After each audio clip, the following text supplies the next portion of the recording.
Chapters 44 and 45 are some intense, passionate chapters. Pip visits Miss Havisham at Satie's house, and Estella is already there, as we knew.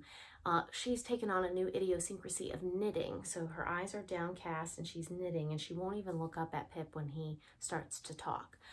Candles continue to be everywhere. There's a lot of fire imagery in all of these chapters, which we'll talk about. But Pip goes straight to the point about how when Pip was first brought to Miss Havisham's as a young boy, that he was there to be a servant, to gratify a want or a whim and be paid for it. And Miss Havisham is quickly very defensive. She exudes the anger that is in conjunction with her fire imagery that parallels her. When you first took me from my home, I came as a kind of servant, to gratify a whim and be paid for it. Yes. And when I fell into my mistake of imagining that you were my benefactor... Yes, I let you go on. Was that kind? Kind? Who am I to be kind? No, it amused me to punish my relations. You're adequately paid, I believe. What else do you want? She's been angry at men for years, and Pip is just thrown into the fold.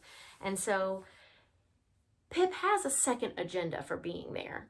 I think for Miss Havisham to make recompense to him and to solve the problem of who's going to become Herbert's secret benefactor now that Pip cannot, if he's no longer accepting Magwitch's money. He asks Miss Havisham to pay for Herbert, and he says it's a secret enterprise. I can't tell you why, and why I can't continue it, I also cannot tell you. But you have been wrong about Matthew and Herbert all these years. They are not like your other relatives, and I wish you would consider. We don't know what she's going to say to that. She doesn't give an answer, but she also doesn't say no, so we'll have to wait and see. Now, then he turns his attention to Estella. Estella.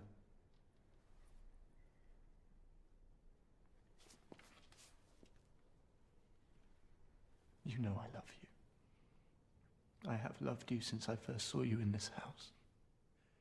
Foolishly, I had hoped that Miss Havisham had meant us for each other. Clearly the idea was absurd, and I hope Miss Havisham will take what pleasure she can in knowing that I am as unhappy as she ever meant me to be. These are sentiments, emotions that I am unable to comprehend. When you say you loved me, I understand it as a form of words, but it touches nothing. Here. I don't believe you. Did I not warn you? Yes. Did you not think I meant it? No, it's not natural! It is natural in me. And yet still I love you. I know that I'll never call you mine, Estella. Yet still I love you. I love you, and I beg you, do not marry Bentley Drummle. Please, someone else. Anyone, but not that brute. Too late. It's too late. I am going to marry him. The preparations are already underway. You can't let Miss Havisham... It is my own act. Miss Havisham has urged me to wait, to reconsider.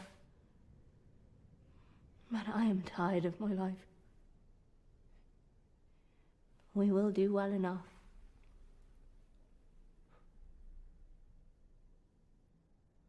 Give me your hand.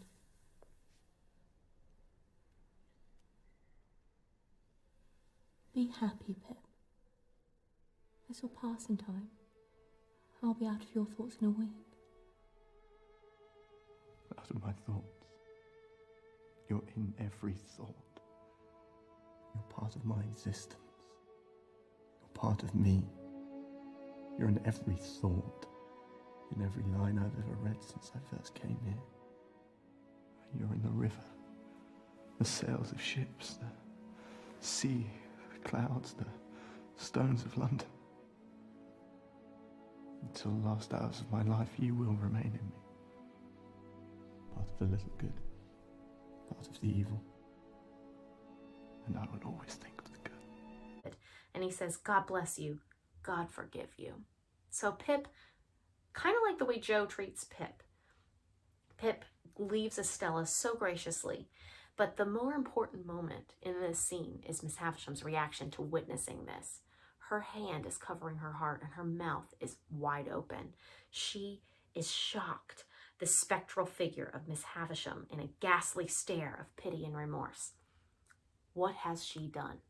She has created a monster out of Estella, and that monster has broken Pip's heart. And now suddenly, Miss Havisham sees herself in Pip.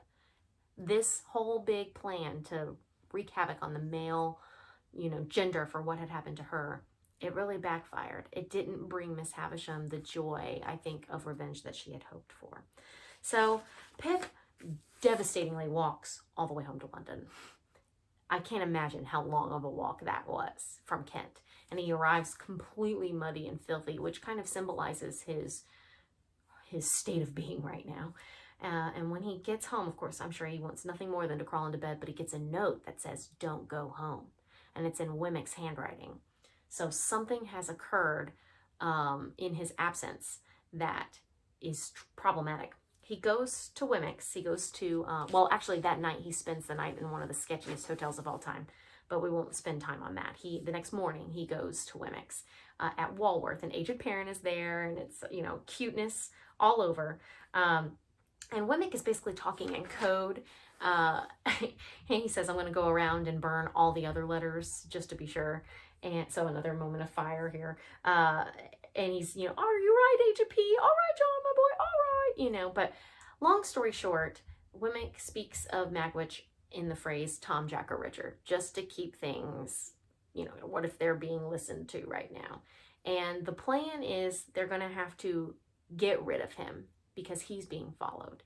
And that's on page 393. Pip says, "Have you heard of a man of bad character named Compeyson?" And Wemmick nods. And he says, "Is he living?" Wemmick nods. "Is he in London?" Wemmick nods.